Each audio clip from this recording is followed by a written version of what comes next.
প্রধানমন্ত্রী আবাস যোজনায় যে সমস্ত ব্যক্তিরা বাড়ি পাননি তাদের জন্য রয়েছে একটা গুরুত্বপূর্ণ আপডেট। তো চলুন সম্পূর্ণ জানবো যে আপডেট এসেছে, আপনার শুনলে হয়তো খুশি হবেন। তো প্রিয় দর্শক বন্ধুরা, আবাস যোজনায় কেন্দ্র সরকারের যে নিয়ম, অর্থাৎ জানেন যে যে সমস্ত ব্যক্তিরা আবাস যোজনা প্রকল্পের ঘর পান সেই সমস্ত ব্যক্তিদের কিন্তু কিছু যোগ্যতা থাকা দরকার, তবে কিন্তু আবাস যোজনা ঘর কিন্তু তারা পায়। আর সেই যোগ্যতার মধ্যে যদি থাকে তবে কিন্তু সে পাবে, তাছাড়া কিন্তু ওই যোগ্যতার মধ্যে তিনি যদি না হন তাহলে কিন্তু আবাস যোজনা ঘর পাওয়া নিয়ে একটা সমস্যা দেখা দেয়। তো তার জন্য কিন্তু এবার আবাস যোজনায় কিন্তু প্রকল্পে একটা বিধি সেটা কিন্তু শিথিল করার উদ্যোগ নিয়েছে রাজ্য সরকার, অর্থাৎ কেন্দ্রের কাছে একটা আর্জি কিন্তু জানাবে। অনেক অনেক ব্যক্তি রয়েছেন যাদের হয়তো ইটের দেওয়াল রয়েছে এবং তারা হয়তো সেই যেটা ছাদ সেটা কিন্তু অ্যাডভাস্টার দিয়েছে বা টিন দিয়েছে, তারাও কিন্তু বাদ চলে যাচ্ছে। এই নিয়ে রাজ্য সরকার কিন্তু কেন্দ্র সরকারের কাছে একটা আর্জি জানিয়েছেন। তো এই নিয়ে দেখুন এই নিউজে কি বলা হয়েছে আপনারা সম্পূর্ণ কিন্তু জানতে পারবেন, এবং অবশ্যই চ্যানেলটা সাবস্ক্রাইব করে রাখবেন এরকম ধরনের নিত্য নতুন ভিডিও পেতে। তো এইখানে যেটা বলা হয়েছে দেখুন পরিষ্কারভাবে যেটা বলা হয়েছে যে আবাস প্রকল্পের সবিস্তার বিধির আওতায় আয়ের সঙ্গে সম্পর্কযুক্ত অনেক ধরনের নিয়ম বলে দেওয়া হয়েছে, মানে বলে দেওয়া রয়েছে। তার মধ্যে অন্যতম বাড়ির গঠন। আপনার বাড়ির গঠন যদি পাকা থাকে তাহলে কিন্তু আপনি বাদ চলে যাচ্ছেন। জেলা কর্তারা জানাচ্ছে যে পুরোপুরি মাটির বাড়ি হলে উপভোক্তা হিসেবে তালিকাভুক্ত সমস্যা হতে মানে সমস্যা নেই, অর্থাৎ যদি আপনার মাটির দেওয়াল হয় তাহলে কিন্তু বাড়ি পেতে আপনার কিন্তু কোনো সমস্যা হবে না, যেটা কিন্তু এখানে পরিষ্কার বলা হয়েছে। কিন্তু অনেক ক্ষেত্রে দেখা যাচ্ছে অনেকে হয়তো কষ্ট করে হয়তো একটা ইটের দেওয়াল বা টিনের ছাউনি করেছে, তারাও কিন্তু বাদ চলে যাচ্ছে। এই নিয়ে কিন্তু নতুন এই নিয়ম কিন্তু আসতে চলেছে। এইখানে যেটা আরও বলা হয়েছে যে অন্যান্য কেন্দ্রীয় প্রকল্পের সঙ্গে প্রধানমন্ত্রী আবাস যোজনা বরাদ্দের সামনে বন্ধ থাকা দরজাও এবার খুলতে চলেছে। আপনারা জানেন যে দীর্ঘদিন ধরে প্রধানমন্ত্রী আবাস যোজনার প্রকল্প কিন্তু পশ্চিমবঙ্গে বন্ধ ছিল, যেটা বাংলা আবাস যোজনা রাজ্য সরকার কিন্তু দিচ্ছিল। তো তার আগে উপভোক্তা বাছাই কেন্দ্রের কঠোর একটা বিধি কিন্তু ছিল, কিছুটা সরল করার প্রচেষ্টায় মানে যে চেষ্টায় রয়েছে রাজ্য সরকার। প্রশাসনের অন্দরের খবর যে এই নিয়ে কেন্দ্রের সঙ্গে আলোচনা করতে চাইছে নবান্নের সর্বোচ্চ কিন্তু মহল।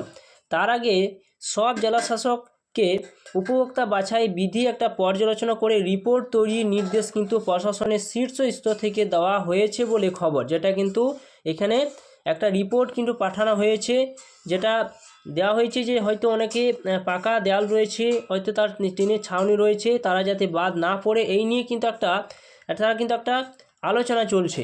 ঘটনাচক্রে বহু বছর ধরে এমন কঠোর বিধি মেনে চলছিল উপভোক্তার বাছাইয়ের কাজ, তার সরলীকরণ হলে আরও অনেক যোগ্য উপভোক্তা সেই তালিকায় ঠাঁই পেতে পারেন বলে মনে করা হচ্ছে। তো জানতেই পারছেন যে এবারে কিন্তু যে নিয়মটা আসতে চলেছে সেটা কিন্তু আবার সহজ হতে চলেছে, যে আবাস প্রকল্পের সবিস্তার বিধির আওতায় আয়ের সঙ্গে সম্পর্কযুক্ত অনেক ধরনের নিয়ম বলে দেওয়া হয়েছে। তার মধ্যে অন্যতম হচ্ছে বাড়ির গঠন। সেই ব্যক্তি যদি বাড়ির গঠন পাকা হয়ে যায় তাহলে কিন্তু সে আবাস যোজনায় ঘর কিন্তু পাবে না। জেলা কর্তারা জানাচ্ছে যে পুরোপুরি মাটির বাড়ি হলে উপভোক্তার হিসেবে তালিকাভুক্ত হতে সমস্যা কিন্তু নেই, কিন্তু বাড়ির ছাদ যদি অ্যাডভাস্টার হয় বা ক্যারোগেটের যদি সিডের তৈরি হলে আবাসে বাড়ি পাওয়া কিন্তু সমস্যা কিন্তু দেখা দিতে পারে, সে কিন্তু আবাস যোজনা প্রকল্পে কিন্তু সে আওতায় আসতে পারছে না। কারণ কেন্দ্রীয় বিধিতে বলা রয়েছে যে যাদের বাড়ি নেই অথবা পাকা বাড়ি নেই তারাই এই প্রকল্পের সুবিধা কিন্তু পাবেন। অথচ বহু যোগ্য উপভোক্তা শুধুমাত্র একটা অ্যাডভাস্টার বা ক্যারোগেটের সিটের কারণে বাদ চলে যান। জানেন যে পাকা দেওয়াল বা অ্যাডভাস্টার দিয়ে সে হয়তো ঘর একটা কোনো টাকা দিয়ে হয়তো তিনি তৈরি করেছেন, তারাও কিন্তু এই আবাস যোজনা প্রকল্প থেকে কিন্তু তিনি বাদ চলে যাচ্ছেন। এই নিয়ে কিন্তু একটা আলোচনা কিন্তু চলছে। বা দেখুন বলা হয়েছে বা ক্যারোগেটের সিটের কারণে বাদ চলে যান। সাম্প্রতিক একটি বৈঠকে যে নবান্ন জেলা কর্তাদের বলে দিয়েছে যে এমন বিষয়গুলো তালিকাভুক্ত করতে হবে, অর্থাৎ যে কোন কোন ব্যক্তির বাড়ি পাকা, কোন কোন ব্যক্তি অ্যাডভাস্টার দেওয়া রয়েছে বা টিন দেওয়া রয়েছে, সেগুলো কিন্তু একটা তালিকা কিন্তু প্রকাশ করতে বলা হয়েছে।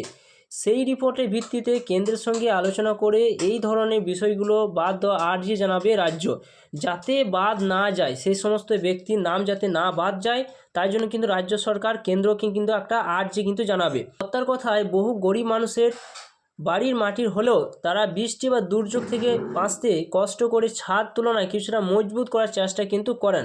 অনেকে হয়তো বর্ষার সময় কি হয় কাঁচা দেওয়াল হয়তো তাদের হয়তো নষ্ট হয়ে যায়, তাই জন্য কিন্তু মেহনত করে হয়তো তারা হয়তো পাকা দেওয়ালটা দিয়েছে এবং ছাউনিতে হয়তো টিন বা অ্যাডভেস্টার দিয়েছে।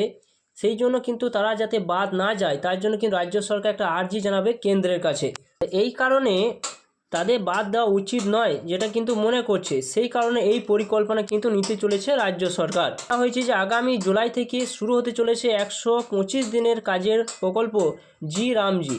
আধিকারিকদের ধারণা তার সমান্তরালে আবাস প্রকল্পে পশ্চিমবঙ্গের জন্য কোটা একটি আর্থিক বছরে কতজন উপভোক্তাকে বাড়ির টাকা দেওয়া হবে বরাদ্দ করবে কেন্দ্র, তার আগে বিধি শিথিল করা নিয়ে কেন্দ্রের সঙ্গে আলোচনা সেরে ফেলতে চাইছে কিন্তু রাজ্য।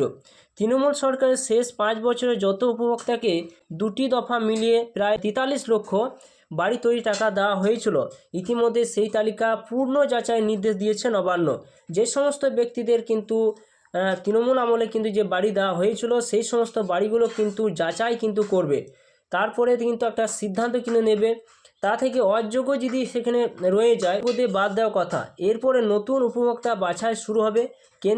কেন্দ্রের রাজ্যর আর্জি মেনে নিলে নতুন বিধিতে সেই কাজ কিন্তু হবে। তো জানতেই পারছেন যে আপনার যদি পাকা দেয়াল বা অ্যাডভাস্টার যদি ছাউনি থাকে তাহলে কিন্তু আপনি বাদ নাও যেতে পারেন, যেটা কিন্তু এখানে একটা সিদ্ধান্ত নিতে চলেছেন রাজ্য সরকার। কেন্দ্রের কাছে একটা কিন্তু আর্জি কিন্তু এই নিয়ে জানাবে।